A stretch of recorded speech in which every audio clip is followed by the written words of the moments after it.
안녕하세요. 아침이 바뀌면 인생이 바뀐다는 믿음을 주는 남자 아일람 장한식입니다. 오늘 여러분에게 추천 공유하는 내용의 책은 당신이 걷는 모든 길의 이름은 성장이다라는 카테고리 내가 상상하면 꿈이 현실이 된다라는 책으로 입가에 미소를 띄우는 희망찬 아침을 열겠습니다. 내 기억 속에서 부모님은 한 번도 쉬지 않고 열심히 일하셨다.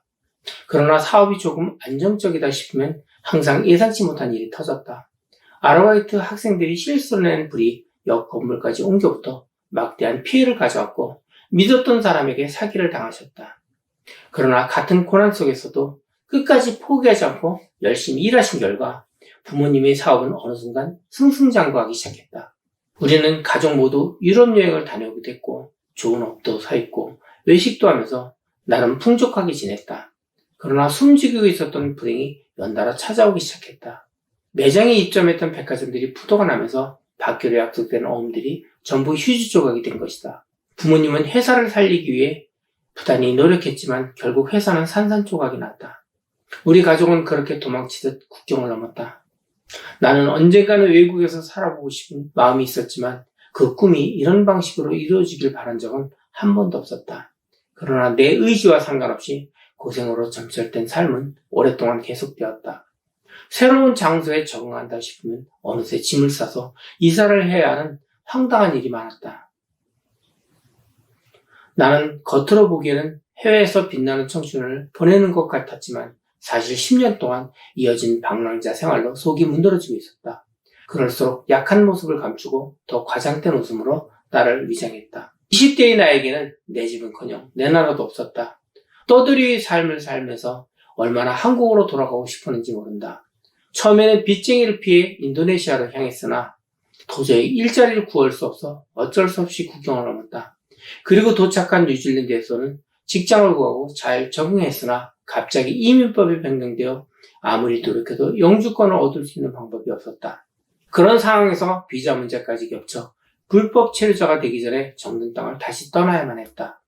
그리고 한국에 돌아와 대학교에 복학했지만 빚쟁이에 쫓겨 휴학을 하고 전국을 떠돌며 지냈다. 그렇게 마음고생을 하며 대학교를 졸업했다. 그 뒤로는 다시 학업과 이민 준비 등의 이유로 캐나다와 미국으로 떠났다. 할 수만 있다면 내가 처한 모든 상황을 피하고 싶었지만 피할 길이 전혀 없었다. 이것이 20대의 내게 주어진 삶이었다. 그러나 술 마시며 신세를 한탄할 시간적, 경제적 여유조차 없었다. 아무에게도 털어놓지 못하고 그저 묵묵히 견디는 것이 유일한 해답이었다. 나는 여름인 나라에서 갑자기 겨울인 나라로 가도 견뎠고 한국어가 안 통하는 것은 둘째치고 영어마저 무용지물인 나라에 가도 견뎠으며 우여곡절 끝에 겨우 취업을 했는데 이사를 가야 하는 바람에 다시 이력서를 돌려야 해도 무조건 견뎠다. 그러나 아무리 노력해도 미래는 보이지 않았고 꿈꾸는 것조차 사치였다. 나는 한동안 부모님과 헤어져 홀로 떠돌아다니며 닥치는 대로 돈을 벌었다. 해외에서 정식 비자 없이 취업을 했을 때는 전공이나 적성과 전혀 상관없는 일용직 노동자의 삶을 살았다. 어린 시절 상상하던 멋진 삶과 내가 마주한 반복되는 노동이 찌든 삶의 격차는 엄청났다. 이렇게 살 바에는 차라리 죽는 게 낫겠다라는 바보 같은 생각에 사로잡히게 됐다. 그러던 어느 날 아무 생각 없이 들어간 뉴질랜드 해밀턴의 한 도서관에서 몇 권의 한국어 책들을 발견했다. 반가운 마음에 몇 시간 동안 정신없이 책을 읽었다. 그토록 그리워했던 한국어로 된 책 중에는 신영복 교수의 저서도 있었다. 그는 감옥으로부터의 사색에서 20여 년간의 감옥 생활을 이렇게 해상했다. 교도소에서 자살하는 사람들이 참 많아요. 물론 보도는 안 되지만요. 무기징역을 받고 추운 독방에 홀로 앉아있을 때 나는 왜 자살하지 않나 하고 생각하기도 했어요.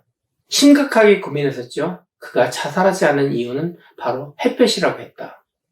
북서양했던 그의 감방에는 오후가 되면 2시간쯤 햇볕이 들어왔다. 햇볕이 가장 많이 들어올 때가 펼친 신문지 정도의 크기이지만 햇볕을 무릎 위에 올려놓고 앉아있을 때 정말 행복했다고 한다. 그래서 그는 매일 햇볕을 기다리고 싶어서 죽지 않았다. 비록 삶 속에 20여 년의 감옥 생활이 있지만 태어나지 않은 것과 비교한다면 살아있다는 것 자체가 결코 손해는 아니라고 생각했다.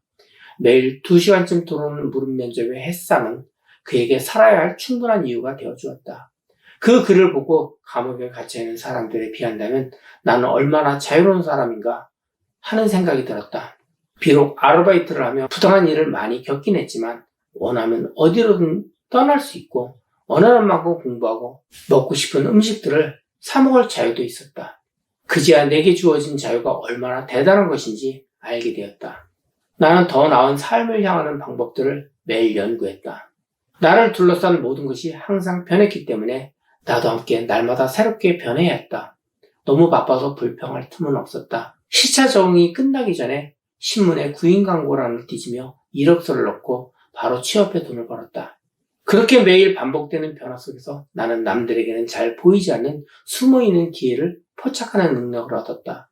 허드레 일을 주로 했지만 시간이 흐르며 자연스럽게 아카데미 카운슬러, 통역관, 미술학원 원장, 보험 설계사로 활동했다. 그리고 그렇게 벌어들인 모든 돈을 나의 꿈인 그림을 그리고 글을 쓴 창작 활동에 투자했다.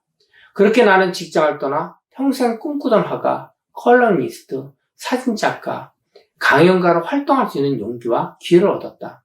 결국 나를 괴롭히던 고난과 역경들이 내가 성장할 수 있는 튼튼한 기반을 마련해 준 것이다. 그래서 젊어서 고생은 돈 주고도 못 산다. 인생사 세웅지마.